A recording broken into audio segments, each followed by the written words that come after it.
primary ICT curriculum was first drafted almost 10 years ago, it little anticipated that children as young as 4 and 5 would be using the internet. Consequently, many local authorities are now developing their own e-safety teaching within the curriculum. At Christchurch Primary School in Bristol, Sarah Gadsby is introducing the basics of e-safety to her Year 1 pupils. We are learning to look after our special information.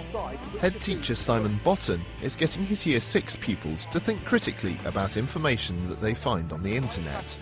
Give it a mark out of 10 next to each one if you think it's something you're going to use. Go! Further information about both of the lessons featured can be found on this programme's page on the Teachers TV website. During this programme, e-safety advisor David Wright will contribute his thoughts on how best to develop an understanding of e-safety with primary pupils. Right, children. Sarah Gadsby finds that even in Year 1, her pupils are already familiar with the internet. A few of them have been in chat rooms and things like that because they see older siblings doing that.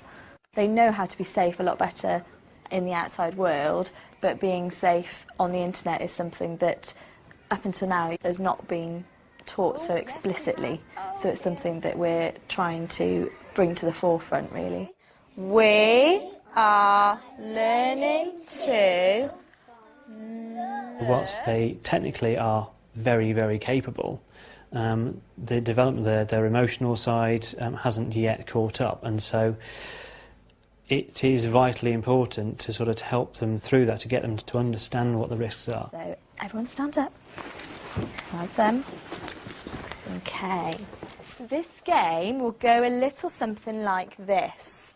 The first game that we did was a game involving the children listening to my instruction and grouping themselves. Oh, we're a big group, aren't we? We've all got 2 feet, haven't we?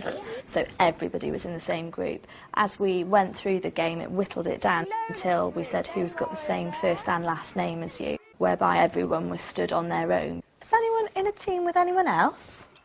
Are any of you with a partner? No. No. By the end, the symbol of standing by themselves was very clearly conveyed, the idea that actually I am special. There is no one else who has the same information as me. We're going to watch a cartoon in a minute. We're going to find a little bit out about sharing information, so things about you that are special. Sarah then shows the class an episode of Hector's World, an animation tackling e-safety, available free to schools from the Child Exploitation and Online Protection Centre. You don't teach someone to drive by showing them pictures of a car crash. And so it needs to be introduced in a very sensitive and a very subtle manner, so that they can understand, act responsibly, and to know how to get the most out of the internet. Maybe it's not such a good idea putting down all that stuff.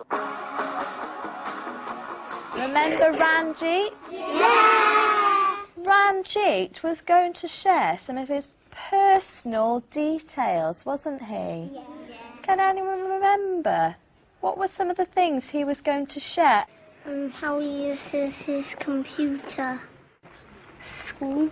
His school, yes. What school he went to. When they understand that if you tell someone your school, then they may be able to come to your school and see you and find you. So from that point of view, they understand how on the internet you're not a separate person to in the real world. You are actually, people can join up the dots.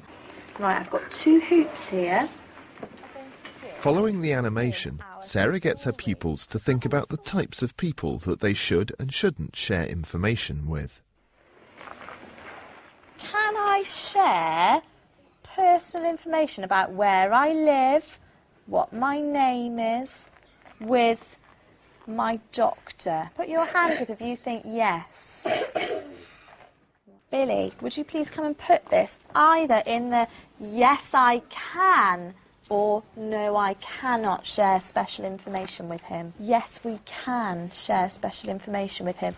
Oh, now, what about this man? This man with some sweets. Can I trust him with my information? No. Why not? He would tell anyone else. he might tell anyone else. If you don't know somebody, they could be smiling, they could be frowning. You don't know them at the end of the day. Quite a few children found that a bit difficult initially to come to terms with. It's the same in the real world as it is on the internet. When you're on the computer, how are you going to make sure you don't tell your special information? You could, like, type your number to, like, your friends. Yeah, like... By the end, I think the children were very clear about who you can trust and who you can't trust.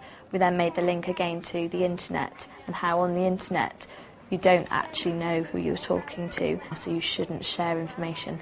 They understand that if you were to give your address to somebody who you don't know on the internet, they could come to your house. I think a few of them have been talking about that somebody could come and burgle your house if they knew your address from the internet. You tell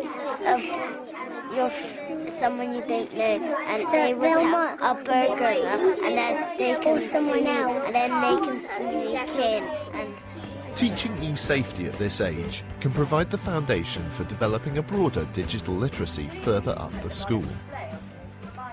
Digital literacy, I think, does go beyond the e-safety. So if we talk in terms of understanding sources or source of information is a good example. So making sure that you check sources, you understand that the presentation of information is often is perhaps misleading. Can we all read this after 3, 1, 2, 3? We are learning to check the accuracy of website information. Right, before we do that, we're going to think back. Head teacher Simon Botton is getting his Year 6 pupils to think critically about how they search the internet. Yes. What can we do to decide which of these is a useful website? What test can we do? We were finding children spend an awful lot of time wasted by just clicking wildly on different websites, not really thinking about what they're useful. Apply the task test, give it a mark out of 10 next to each one if you think it's something you're going to use. Go. The task action we use, that's really to get them to pass the first initial search. The T stands for title. Does the title look useful to me?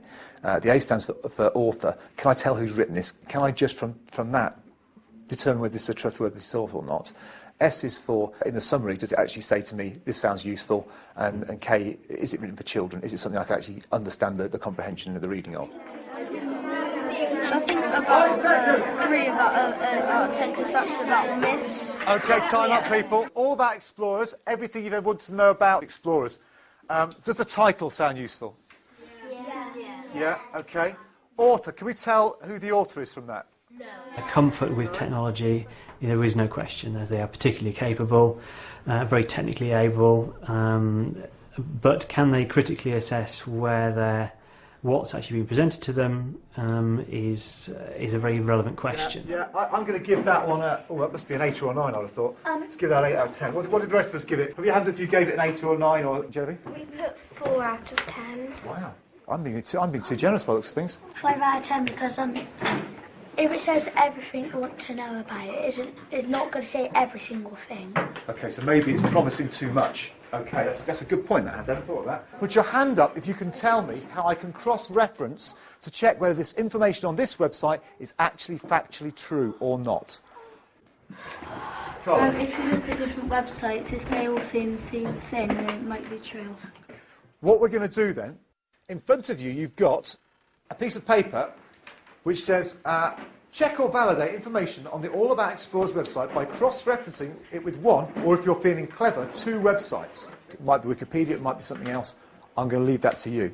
OK, so quite a lot to do. You have to find out about this explorer called John Cabot, and we have to find out when and where was John Cabot born, how many sons did he have, and when did Cabot die. We found out that John Cabot was born in Liverpool in 1905, and he had 11 children. It seems that some websites are offering conflicting facts about the explorer John Cabot. It says he was an Italian explorer who attempted to find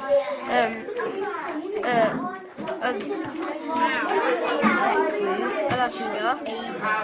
So how are the pupils going to decide what to believe? You check one website and it could say like Cabot was born in like 1405, and then one website could say Cabot was born in like 1945, and then we'd have to check like a third.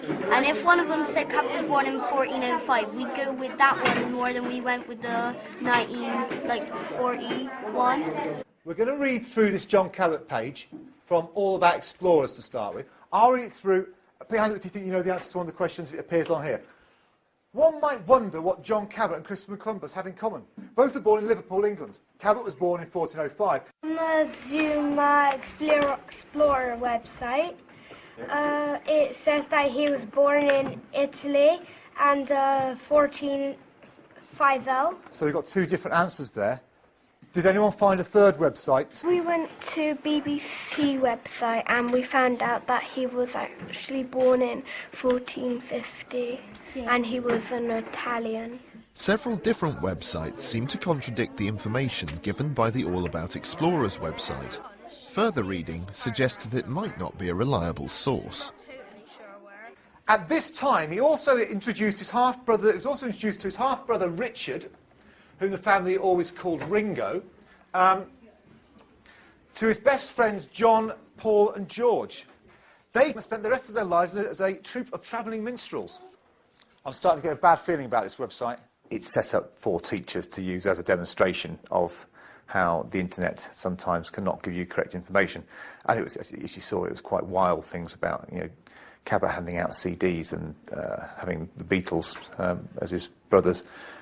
So the children started to pick up on that. It was interesting, they actually picked up from the facts rather than the silly stuff. He was born in 1405, and then it says 1947. What's wrong with that? That means he's 500 years old. Yeah, he's a very old explorer. In 5-10 years' time, the volume of information on the internet is going to far outweigh what we even have today by a long way.